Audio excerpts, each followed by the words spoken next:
Thank you for that welcome, and thank you, Amanda, for pushing that buzzer. Ever since you did it, my life has been bonkers. People approaching me on the road saying, well done, but the most common question I get is, you're from where? Is it Mali, Maui? It's Malawi. And if any of you don't know where that is, it's where Madonna adopted all the babies from. That's us. Yeah, you're jealous. I do miss my little brother.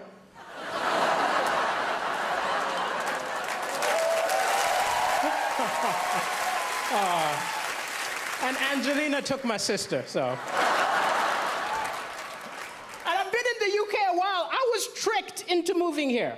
I was tricked because I was watching television and I saw an angry guy came on television and he said, oh, these immigrants take all the good jobs, all the good women. I was like, wow, that's what I'm looking for.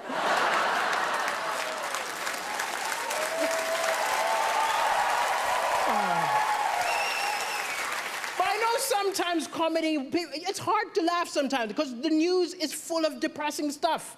But I think the thing is, it's misleading because amazing things happen every day, little acts of kindness, but they don't report it. They put it on page 10, they open with the doom and gloom. If the BBC News was a mate of yours, you'd never go over. Look, I'm not going to that depressing barbecue. I'm gonna hang out with Cartoon Network.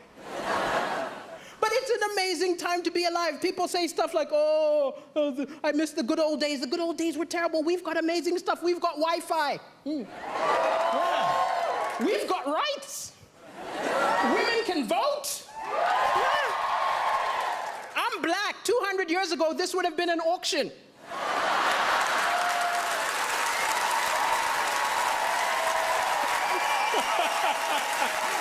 We've come a long way, that's all I'm saying.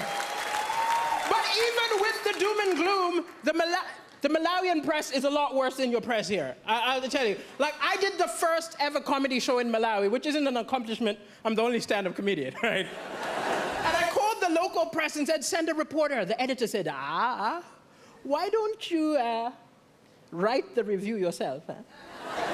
You give me some money, I will say we wrote it. I was disgusted by the total lack of integrity in the Malawian press. But wow, that was the best review I ever got. 7 stars! He's a genius! The African Michael McIntyre!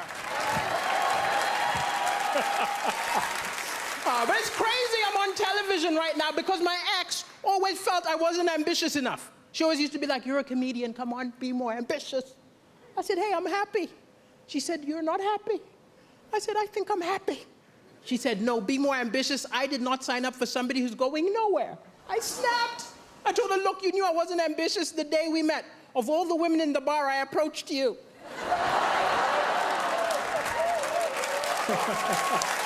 Yeah, you're laughing. I'm single now.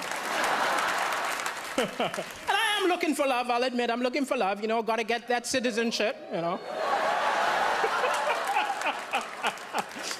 But it's hard to date on a budget. I remember going for a date and the woman made a lot more money than me, which isn't a problem. We're in the 21st century, but I was ashamed. I remember the waiter came up, assumed I was gonna pay. Put the bill in front of me, I had to go, I'll get the next one. I felt so pathetic watching her pay. I wanted so badly to be part of the transaction. So I just took the change. I don't understand the British. I saw a beautiful British woman looking at a mirror upset. I said, what's going on? She said, can't you see? It's a fat mirror. I said, what do you mean the mirror's fat? She said, this mirror makes me look fatter than I really am. I said, wow, I think my eyes have the same problem.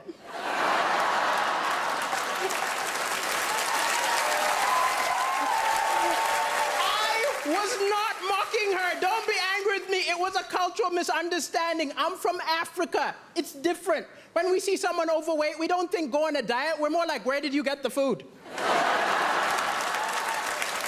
I think we gotta follow her home.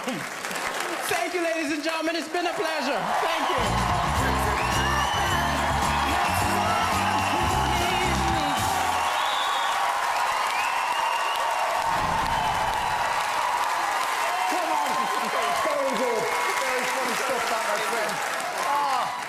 Amanda Chaponda, are you proud? Daliso, I love you. I'm so thrilled. I have to say, I think that's even better than the first time we saw you.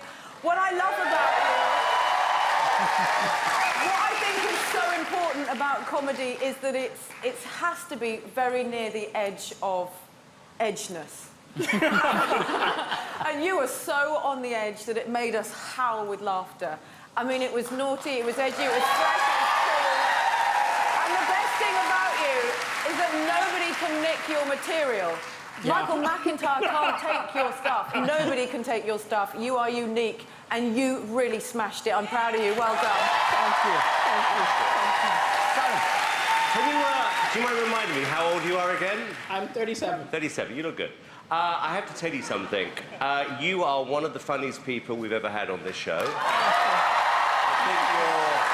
I love the fact you are so fantastically non-PC. Yes!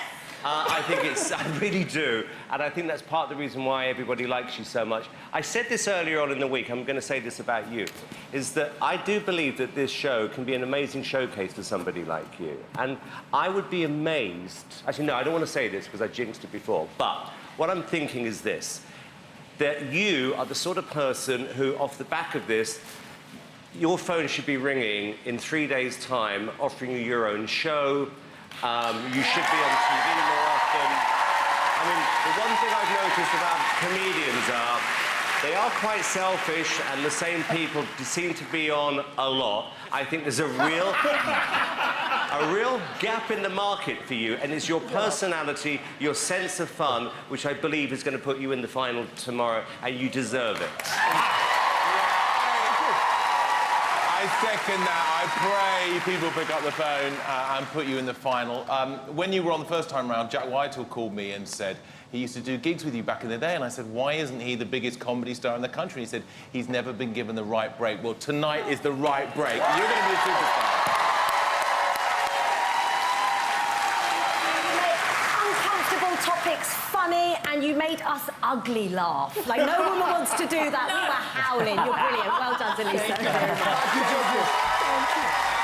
Quite well. Doesn't get any better than that, does it? Not wonderful relief. Fabulous, brilliant. fabulous. Well done, If you want really to see funny. Daliso, stay in the hot